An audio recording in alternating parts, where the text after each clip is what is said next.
आपने इससे पहले वाले वीडियो में, है ना, सर्कल का जितने भी डिस्टेंस और डिस्प्लेसमेंट से न्यूमेरिकल बनते थे, क्वेश्चन बनते थे, आपने देखा है ना। तो जो आपने देखा उसका कुछ एक जनरल स्टेटमेंट भी होता है ना। मान लो ये सर्कल है, तो अब हर बार तुम उतना देखना नहीं है। ये सर्कल है और ये हो गया इसका सेंटर, ये हो गया इसका रेडियस। इस पे कोई साइक्लिस्ट, कोई पार्टिकल, कोई ऑब्जेक्ट, कोई बॉडी मूव कर रहा है ना, मूव कर रहा है इसी पाथ पे, सर्कुलर पाथ पे मूव कर रहा है। तो जनरली क्वेश्चन इस पे दो प्रकार के पूछे जाएंगे जो कि आपने न्यूमेरिकल में देखे हैं। पहला तो हाफ सर्कल केस, पहला कैसा केस होगा, half circle. Case one for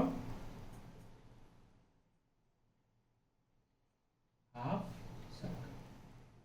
half circle में टोटल डिस्टेंस कितना हो जाएगा,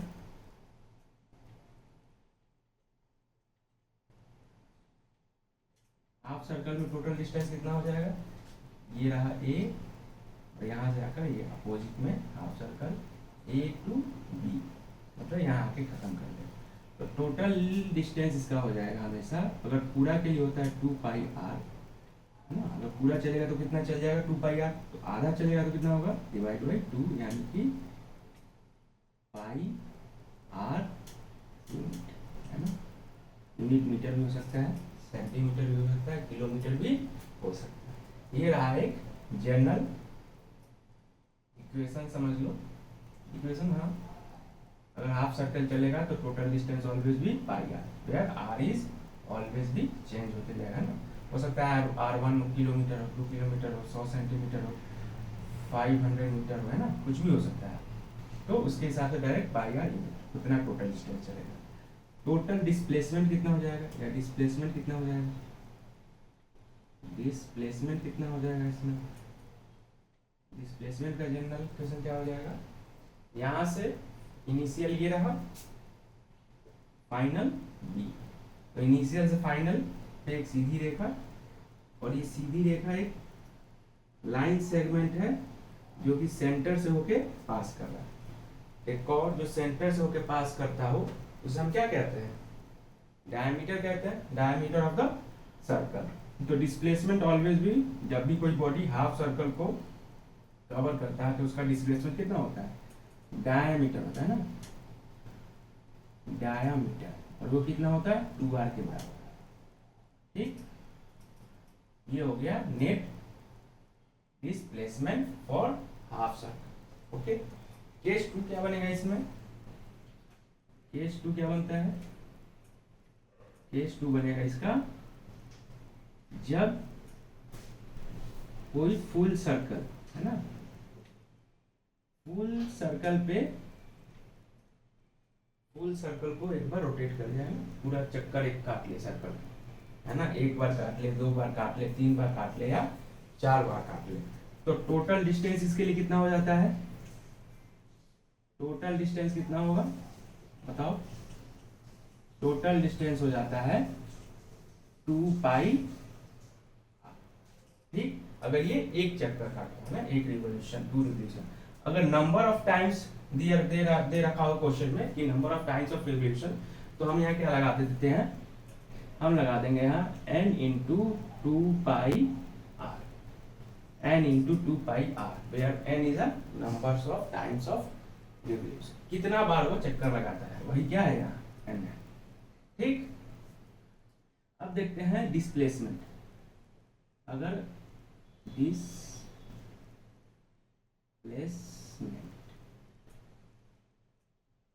डिस्प्लेसमेंट कितना होगा, यहां से वो चला और फिर यहीं पहुंच गया, तो इनिशियल और फाइनल पोजीशन क्या हो गया, कोलाइड हो गया एक दूसरे के साथ, यानी कि इनिशियल और फाइनल पोजीशन में कितनी दूरी है, 0 दूरी है ना, 0। तो डिस्प्लेसमेंट ऑलवेज भी 0 for a circle when a object particle completes its whole journey, जहां से वो चालू करे वहीं पहुंचे, तो डिस्टेंस तो 2 पाई आर हो जाएगा।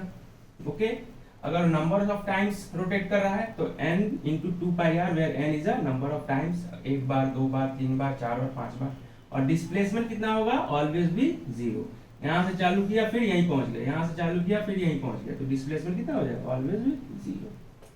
ये था एक general statement for all types of question, है ना। अब हो सकता है आर हमेशा कभी 5 हो जाए, 10 हो जाए, 15 हो जाए, क्यों, क्योंकि आर एक वेरिएबल है और ये एक जनरल स्टेटमेंट है for half circle motion and for full circle. Okay, that's all.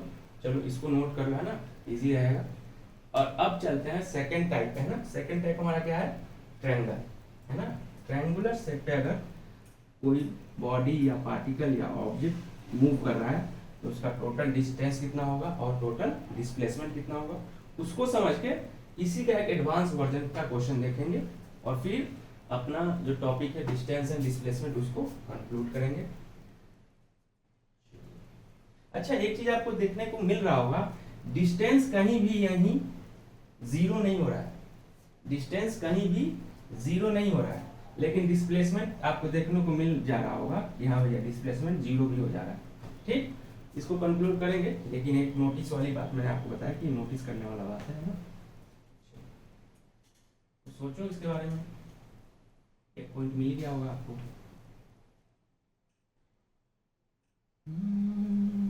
पहले तो कभी कभी गम था, अब हर पल अब नया क्वेश्चन। ठीक, एक पार्टिकल है ए से इनिशियल, वो पहले बी पे जाता है ना, 5 मीटर। ठीक, और फिर बी से वो कहाँ जा रहा है, सी पे जा रहा है, 5 मीटर। ठीक, और गिवन हमारे पास क्या है, A B is perpendicular to B C, A B is perpendicular to B C. तो आपको बताना है टोटल डिस्टेंस और टोटल डिस्प्लेसमेंट। तो आपको क्या बताना है, टोटल डिस्टेंस और टोटल डिस्प्लेसमेंट। तो टोटल डिस्टेंस क्या, total length of a path travel by an object, वही डेफिनेशन के हिसाब से। तो टोटल लेंथ कितना हो जाएगा पाथ का, 5 + 5, यानी कि डिस्टेंस क्या हो जाएगा मीटर में, 10 मीटर। ठीक, अब डिस्प्लेसमेंट क्या, डिस्प्लेसमेंट पे क्या देखा जाएगा, सिर्फ पाथ तो देखेगा नहीं, इनिशियल और फाइनल। इनिशियल और फाइनल से सीधा एक स्ट्रेट लाइन, ठीक, सीधा एक स्ट्रेट लाइन, और यही स्ट्रेट लाइन क्या है इसका डिस्प्लेसमेंट, और ये it is a shortest path of a this whole journey. तो अब देखने में दिख रहा होगा आपको, ये कहीं ना कहीं ज्योमेट्रिकल फिगर कैसा दिख रहा है आपको, ये जो ज्योमेट्रिकल फिगर है ए